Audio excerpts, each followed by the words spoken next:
بسم اللہ الرحمن الرحیم، اللہ کے نام سے جو سراسر رحمت ہے، جس کی شفقت ابدی ہے۔ ناظرین اکرام،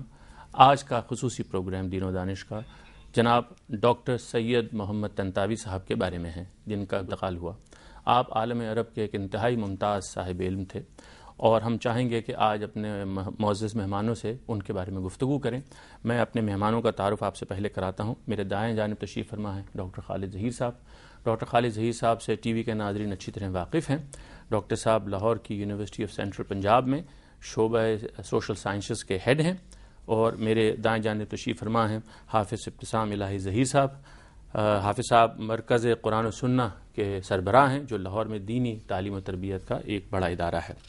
میں آپ دونوں حضرات سے گفتگو شروع کرنے سے پہلے اجازت چاہتا ہوں کہ ایک چھوٹا سا تعارف ڈاکٹر طنطاوی کا اپنے ناظرین کے لیے پیش کر دوں۔ ازہر یونیورسٹی کے مفتی اعظم محمد سید طنطاوی 10 مارچ 2010 کو 81 برس کی عمر میں دل کا دورہ پڑنے سے انتقال کر گئے۔ انہیں مدینہ منورہ کے قبرستان جنت البقیع میں دفن کیا گیا، جہاں امہات المومنین سمیت نامور صحابہ اور صحابیات دفن ہیں۔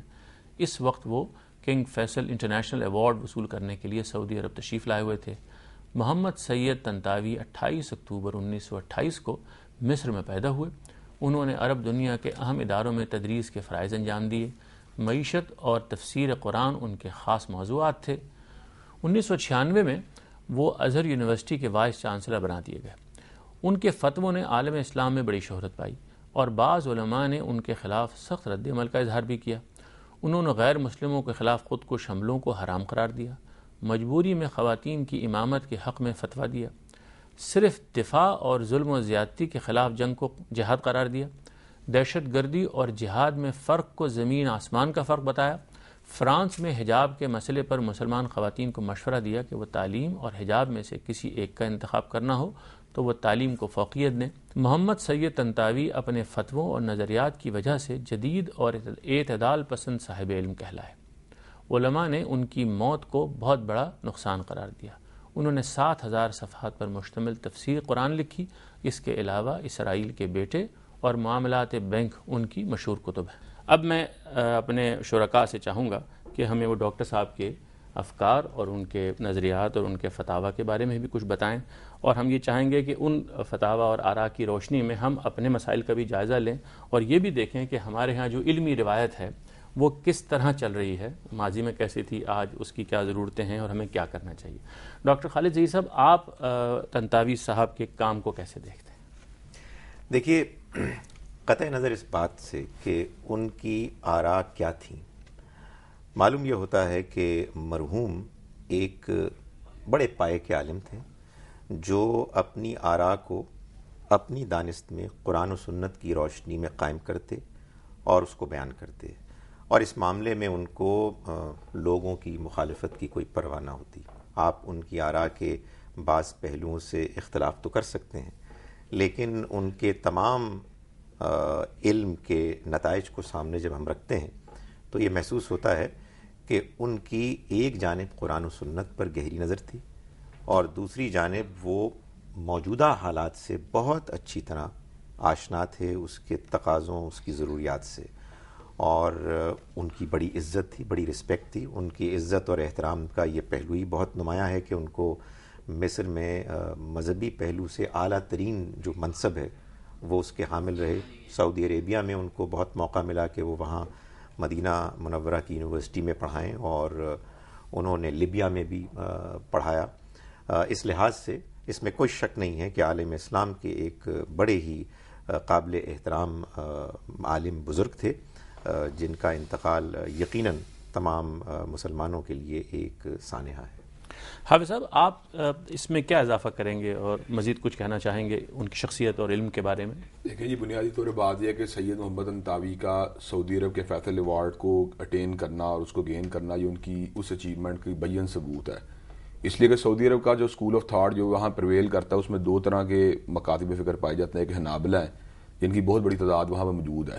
اور دوسری بات یہ ہے کہ وہاں پہ سلفی مکتب فکر یا حدیث مکتب فکر کا بھی ایک بہت بڑا مکتب جو ہے یا اس کے فالوور بڑی تعداد میں موجود ہیں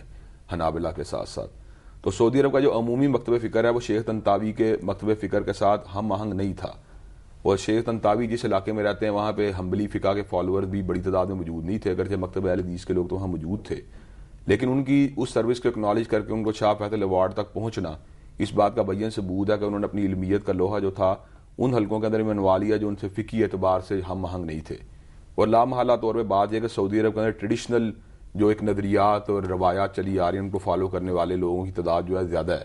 تو شیخ صاحب جو تھے ان کے اندر بعض ایسے فتاوی جات ہیں جو ان کی اس روایت پسندانہ اپروچ کے ساتھ ہم آہنگ نہیں تھے، لیکن اس کے باوجود ان کا جو ہے نا ڈاکٹر عبداللہ عمر نصیف کا یہ بات کہنا کہ ان کی وفات ایک بہت بڑا سانحہ ہے، اس بات کا بیان ثبوت ہے. پھر باقاعدہ طور پہ شاہ عبداللہ کا ان کی وفات کے اوپر جو ہے نا اس بات کو اکنالج کرنا کہ ان کے اٹھ جانے سے باقاعدہ طور جیسے حضرت رسول اللہ نے ارشاد فرمایا تھا کہ علم جو ہے وہ براہ راست قبض نہیں ہوگا بلکہ علماء کے قبض کرنے کے ساتھ علم کو قبض کر لیا جائے گا. تو یقیناً یہ ان کی ایک علمی حیثیت کا جو ہے نا منہ بولتا ثبوت ہے. باقی رہی بات یہ کہ حضرت رسول اللہ صلی اللہ علیہ وسلم کے بعد کسی شخص کو یہ مقام حاصل نہیں ہے کہ ہم اس کی ہر بات سے 100% اتفاق کریں.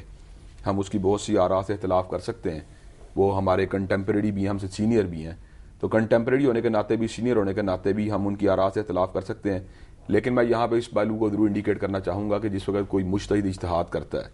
تو اس میں خطا کے امکانات بھی ہوتے ہیں اور اس کے صائب ہونے کے امکانات بھی ہوتے ہیں. جس وقت وہ اجتہاد میں غلطی کھاتا ہے لیکن اس کی نیت صحیح ہوتی ہے اور اس کا مقصد عامت المسلمین کو فائدہ پہنچانا ہوتا ہے، یقیناً